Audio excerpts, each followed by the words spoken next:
Oke, assalamualaikum warahmatullahi wabarakatuh. Nama saya Syifa Fauzia. Saya di sini untuk menjawab pertanyaan UTS untuk pengantar komunikasi digital. Saya akan mempresentasikan isi jawaban saya. Oke, langsung aja. Untuk nomor 1, komunikasi adalah proses pertukaran informasi, ide, atau pesan antara individu atau sekelompok dengan menggunakan simbol, tanda, atau perilaku. Dalam komunikasi terdapat unsur-unsur komunikasi serta konseptual komunikasi supaya pesan yang disampaikan dapat diterima dengan sebaik mungkin oleh penerima pesan. Contoh komunikasi yaitu seorang karyawan menyampaikan pendapat atau ide dalam sebuah rapat.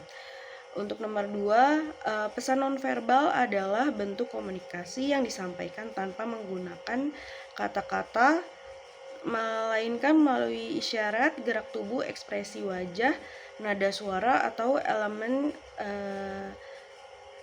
lainnya.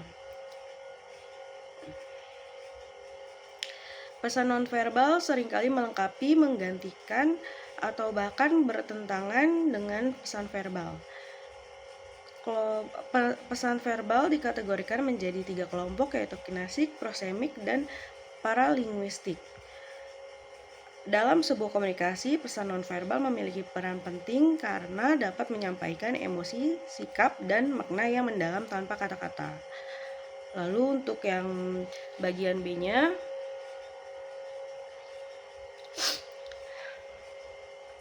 fungsi pesan nonverbal adalah mengungkapkan emosi, mendukung pesan verbal, mengganti pesan verbal, mengatur interaksi, memberikan makna tambahan, menyampaikan status dan hubungan sosial, lalu mendeteksi ketidaksesuaian pesan yang diterima dan membangun keselarasan dan kepercayaan.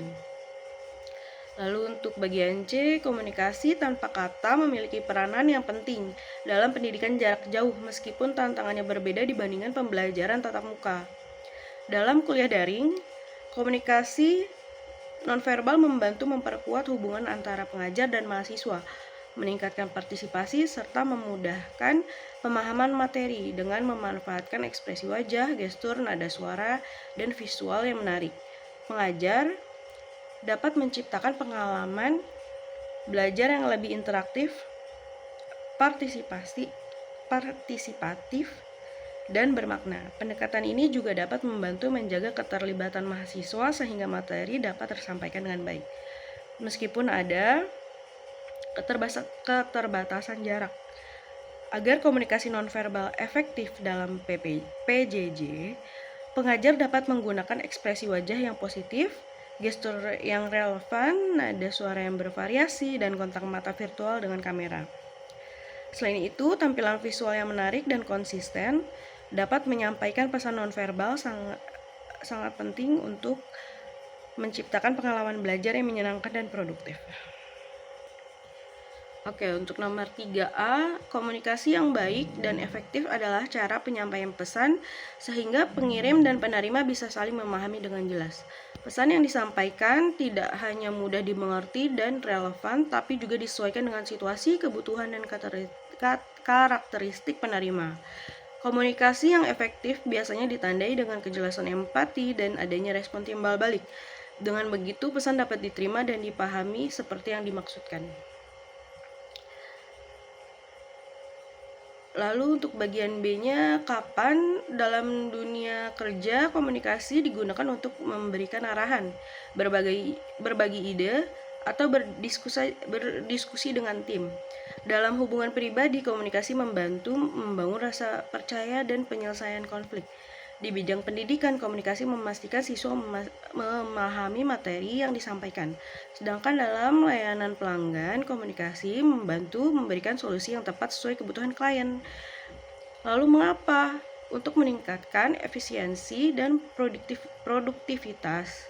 Komunikasi yang jelas membantu mengurangi resiko salah paham yang bisa mengganggu pekerjaan atau hubungan, sehingga semua tugas bisa berjalan lebih lancar. Untuk mempererat hubungan, komunikasi yang baik menciptakan kepercayaan dan memperkuat hubungan, baik dalam kehidupan pribadi maupun profesional.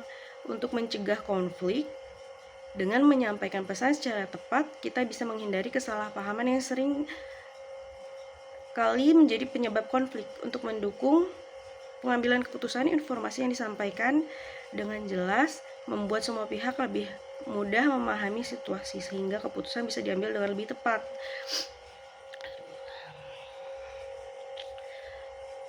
Lalu untuk bagian C-nya, tantangan yang biasanya dihadapi untuk menciptakan komunikasi yang baik dan efektif adalah perbedaan cara pandang. Setiap orang memiliki latar belakang, pengalaman, dan nilai yang berbeda sehingga cara mereka memahami pesan tidak sama. Lalu pesan yang tidak jelas, menggunakan kata-kata yang terlalu sulit atau membingungkan bisa membuat orang lain kesulitan memahami pesan yang disampaikan.